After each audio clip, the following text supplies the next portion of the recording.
We Saved You a Seat is sponsored by the Oklahoma Family Network. Oklahoma Family Network focuses on supporting families of children and youth with special health care needs and disabilities, as well as families who have children with a mental health or behavioral health diagnosis. Oklahoma Family Network provides families with emotional support, resource navigation, parent-to-parent engagement opportunities, and wants to ensure quality health care for all children and families by building strong and effective family professional partnerships.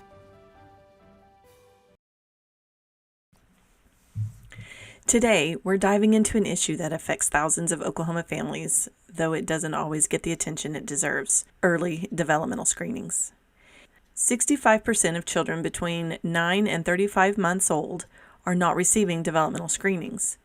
That means most of our kids aren't being checked for delays or problems until they show up at school, when interventions are harder, more expensive, and less effective. When kids are identified early for developmental delays or challenges, it can change the entire future of their lives. They can get support, resources, and interventions that help them thrive at home, at school, and in their communities. When screenings don't happen or happen too late, children and families are left struggling, and often the cost to both family and the state is much greater down the road. This conversation with Meske is especially important right now because of an interim study on developmental screenings. This study was introduced and grew because of Meske and her boy's journey through the system. Meske knows firsthand why early screenings matter, and today she's here to share how her family's experience is shaping policy conversations at the state level. We encourage people to be there for the interim study or to watch online. If you're a parent on this journey, an educator, a therapist, or someone who just wants to learn more, there is something for all of us to learn. So with that said, let's dive in. Here's my conversation with Meske about developmental screenings, the interim study, what's at stake for Oklahoma's youngest children, and how she got involved through Partners in Policy Making, which she refers to as PIP, and other opportunities that maybe you can get involved as well. I had no idea before PIP that I would be anything with legislation it never was on my radar. So I think that's where I want to take off is talk me through the process of how you got involved in being the parent voice for this particular interim study, and then also tell me what this interim study is about. So my legislator was not supposed to be at legislative hearing that we did through PIP. It was on a Saturday, and so she was not a part of PIP in the committee that was, or the panel that was going to be there to hear our bills. But I invited her. I had part of, a lot of the assignments in PIP is they have you reach out to legislators in different ways, or they have you go to, community events, or just they put you in the way of them so that it basically happens whether, you realize that's what's happening or not. So I invited her to come, and she had other things that day, but she came for lunch. We had lunch there right before we did the hearing. And so she came and she had lunch with me, just to talk and, say hi. And that was the first time that we had ever met face to face, which was, nerve wracking. Here I was getting ready to testify in front of, these senators and House representatives and in the Capitol. It was a big deal. And then I had that on top of it. I have to meet with my person right before that. But after everything was done with PIP, I sent her another email to let her know how it went, what had happened, because the bill was moving to the House that week. And I said, we have to stop this. I sent her all of our arguments and our infographics and all of our stuff. We sent out, we handed out laminated infographics that had our one pager on the back from my whole group. It had all of our information. If you ever want to, talk to us again about any of this stuff, we're happy to talk to you. We turned it into a QR code, and then the front page had our graphics from SB 382. And we laminated it because I thought anything that comes to me laminated, I know it's important. I keep it. I just throw that away. So we did. And a lot of them were like, whoa, lamination, and they noticed that. And so I sent her all that stuff. I told her, what had happened, and that in our mock hearing, they changed their vote. They decided that it was not going to pass through. And I said, but we need to change this in real life. Like it's happening right now. As we speak, it is moving. And we've got to do what we got to do. So let me know what I can do to help. And basically I didn't have to do it. I had already given her all the information. She took our infographic and she used it, passed it out in committee, and they didn't really even have discussion about it. Like the people looked at our stuff, our data, and they knew immediately that it was not, that's not what it was meant to be. It doesn't mean that it's a bad bill. There are sides of it that I absolutely agree with, that teachers are already have enough on their plate. I get that. And that's kind of where they were coming from, was like, we've already asked way too much of our teachers and they're doing as much and more than they really should be doing. But this is not the answer. This needs to be changed, and when we can find a better way. So that was kind of that was really my first, hands-on experience with legislation at all. But a lot of our data was about early screening and interventions, and how those red flags sometimes show up as somebody who's not potty trained. A lot of those traumas and those developmental delays and come out as a potty training issue one way or another, and it's a huge red flag. But the bill was going to kick them out of school, send them back home, and not allow them to go to school because they weren't potty trained. So already had a lot of the statistics, and it's pretty alarming, the fact that 1 in 6 kids, they need some kind of early intervention and they're not getting it. Over half of the kids that need to be screened, that have some sort of issue, and that's kind of our thing, is that we're not screening for autism, we're not screening for like a certain disability or delay. We're just looking for the red flags to triage people, just to get you like going in the right direction. Like, hey, there's some sort of issue here, so that because a lot of times these parents don't even know. They don't realize that there's something that is of concern that they need to, investigate further.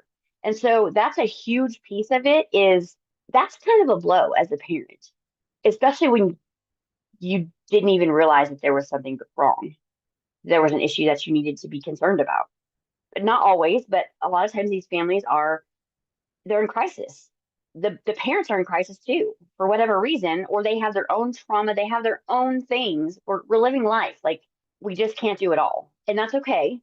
But that's why we need these safety nets to help us be part of our village, to catch these things that maybe we're somewhat blind to.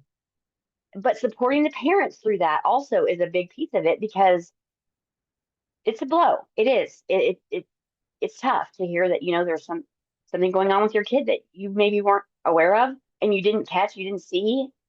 And so, I started thinking about just early screening, period. Like, what do we do? And I'm thinking about my own kids. Like, I've done ASQ3, ASQs, and I've done several different, depending on where you go to the doctor or a specialist, they sometimes have different ones, but it has never been the same across the board. So I knew that we didn't have a universal screener.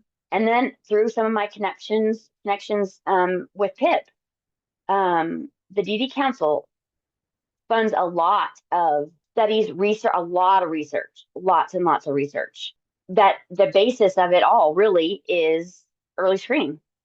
And so I, kind of made some connections with people around the state, that some of them were data people, some of them were Sooner Start. They were OU Child Study Center, which I had my own connections to Child Study Center through my own kids, which is going to be a big full circle moment at the interim study, because all will be there. And I didn't know what it looked like to do an interim study. I didn't really know what it was. I knew it was, about a committee hearing, you present information, try to get support, show that this is an issue, like something that you might potentially want to have legislation for in the upcoming session. But I didn't really know how to do that. And I was meeting with Representative Miller about a different issue. And I happened to have my papers that I was taking to somebody else later that day. And she saw it and was like, well, what is it? She kind of was like looking at it. And so we got to talking about it, and she immediately signed on. She immediately said, yeah, yes, I'll do it. This is important. And come to find out, her husband is a pediatrician. She's a mom. She immediately saw that all the stuff that I've been through and from SB 382 and some of that information that she had seen that I had already been digging through, it just made sense. And she didn't even, have to look up information. I mean, she just absolutely was on board 100% and so excited about it. So that was a constituent request, and she did the paperwork and um, submitted it. And so it was accepted. It has to go, you have to, there's a deadline to submit it. You have to, and it's very general. Like I basically had the majority of the work done already before we even submitted it for approval. And I didn't really know that, but it's very broad whenever you introduce it. And the Speaker of the House looks through them and decides what gets approved and what doesn't. And so he approved it and gets assigned to a committee. It's in the HHS area. Wasn't sure if it would go education or HHS. It really, really will probably be both if we get some kind of legislation out of it. Funding wise, it's just smarter to braid the two.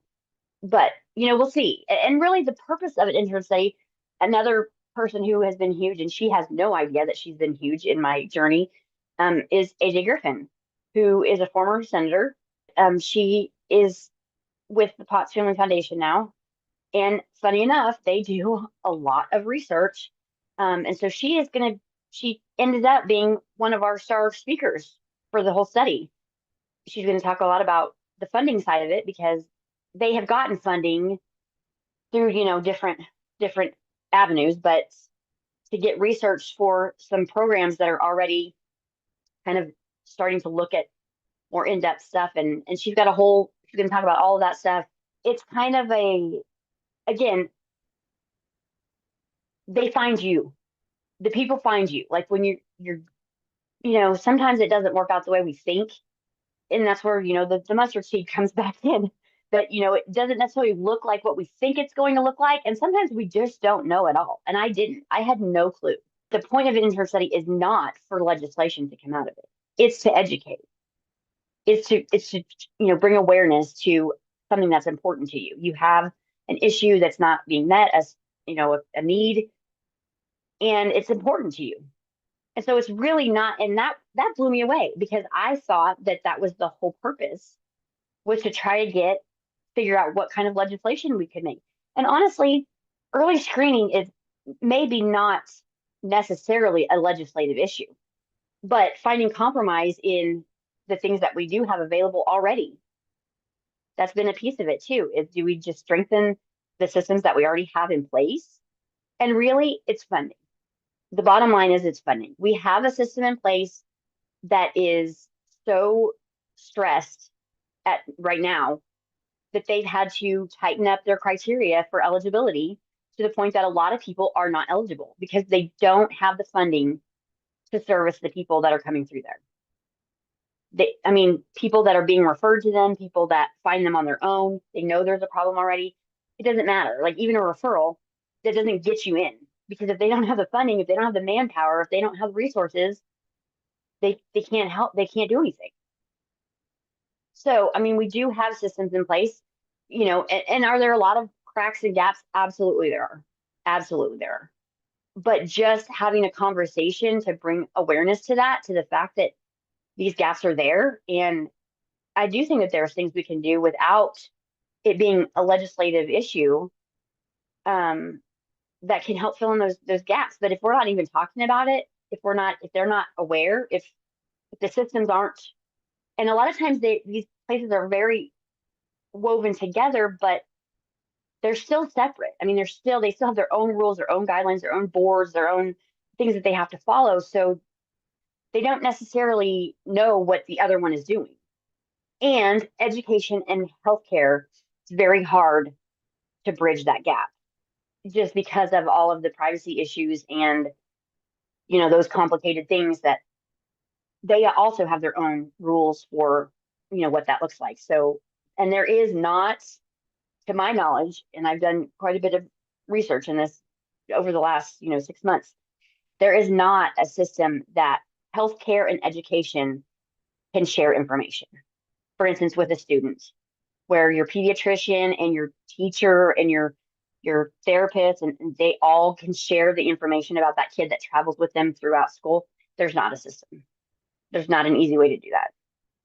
We're not arguing about whether it's a good idea or not. We pretty much all agree that we know that the science is there, the data is there, that the earlier the better. You screen earlier, the better outcome. We just don't know how to get there. Like we just haven't figured out. And that's across the nation. Like no one has figured out how to do this yet. So we're arguing about all these things that is because you're wearing red or you're wearing blue or whatever. You look a certain way or you speak a certain language, whatever. This is something we agree on. We can all kind of get around this. And there's so many different communities that are different, very different, but they can all get around early screenings, but we haven't made that happen yet. So it blows my mind that this is an area that we're not even fighting over whether it's right or wrong or good or bad. We all agree we should be doing it. We just don't know how yet. Tell me some of the people who are going to be involved in that day and in that conversation. Okay, Ellen Pogamiller is the House rep that introduced it. She is District 88.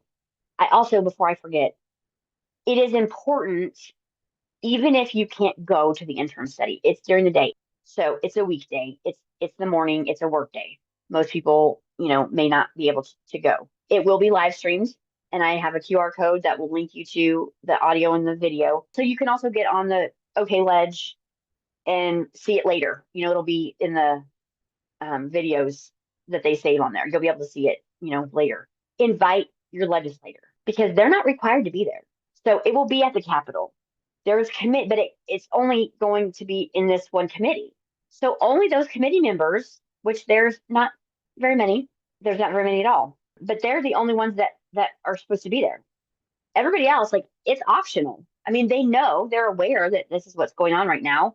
And they're most of them are, in another office and they're doing their own community stuff, whatever they do. But if they have a constituent that personally reaches out to them, whether that's through email or that's a social media or a phone call, or you go up there and bring them that day, that means something. Their constituents inviting them to something, that doesn't mean that they can come to everything you invite them to, because they can't. They have other things they do too, but that's pretty powerful when you have somebody that personally reaches out and invites you to something. And that's true in the community too. I mean, have them come to your school, to your kids' school.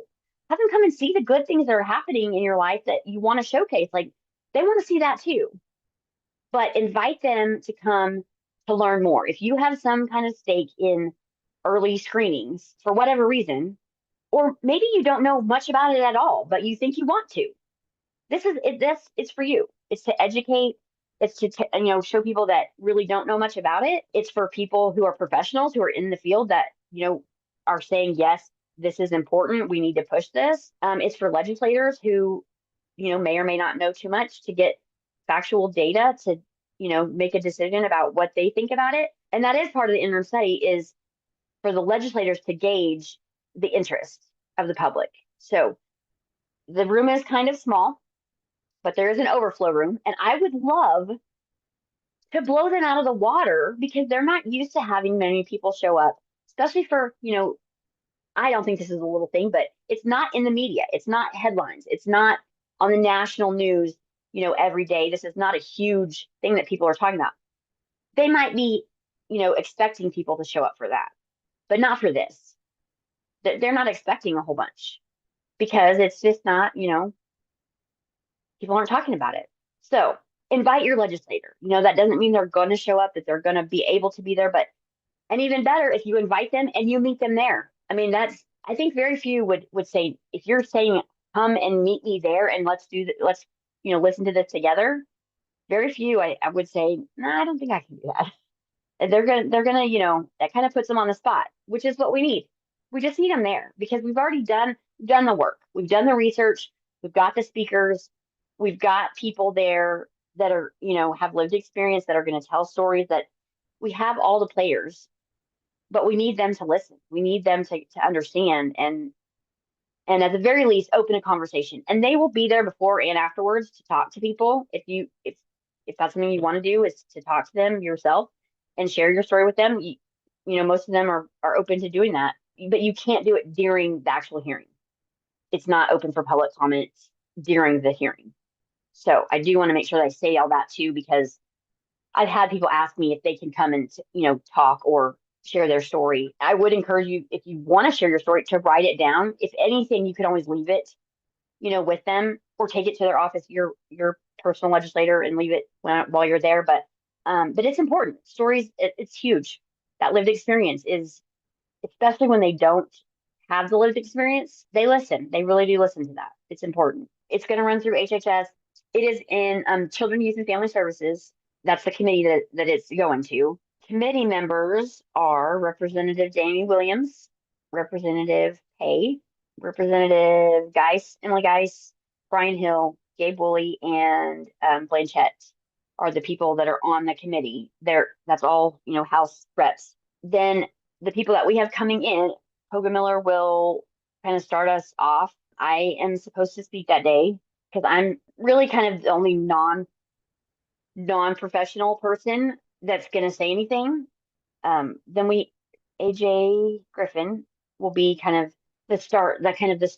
She'll probably take up the most time just because she's doing like most of the funding stuff. We have some teams from like OU Health and Sciences Center that that's who I originally started out with, was two doctors. One of them's from Child Study Center. One of them does Autism Oklahoma. And then their researcher, who is amazing, like brilliant. They will be there, or somebody from their team will be there. I don't know who's going to talk exactly. We have people from Sooner Start. We have people from Department of Education, school readiness. We have talked to all these places, all these people. We've gotten data from them. We've gotten, their opinions, all the things. They have been instrumental in helping us get all this stuff together. But again, having them come and talk is another story. Like almost all of them have to have special permissions from supervisors and all these things to be able to come and say what they're going to say. So that's not cemented yet. We will mention them just because we did work with them in the process. Chickasaw Nation, OU Child Health, OKCPS, because they're going to child find through the public schools is a huge piece of it. Parents of Teachers is one of them. The Oklahoma Warm Line, OHCA, so the Healthcare Authority, Oklahoma State Department of Health, and the Department of Education are the big players. So I don't know who for sure who's gonna, and we only have, so much time, and we don't want to repeat the same things. And so it's a little bit tricky how, you break all that. And luckily that's not I don't have to figure that out. That part is not my deal. So it's exciting. It's exciting to see, progress, but there's still so much work to do. It's going to be great. Yes. Thank you again for your time, for being a part of Of this course. conversation. And I know there's big things in store for you. So thank you. Thank you for listening to this episode of We Saved You a Seat. Oklahoma Family Network promotes family-centered care and provides tools so families can make informed decisions, advocate for improved services, build connections among families, and serve as a trusted resource in health care of children and young adults. If you would like to become a supporting family or get in touch with another family, please contact Oklahoma Family Network at oklahomafamilynetwork.org or by calling 405-271-5072.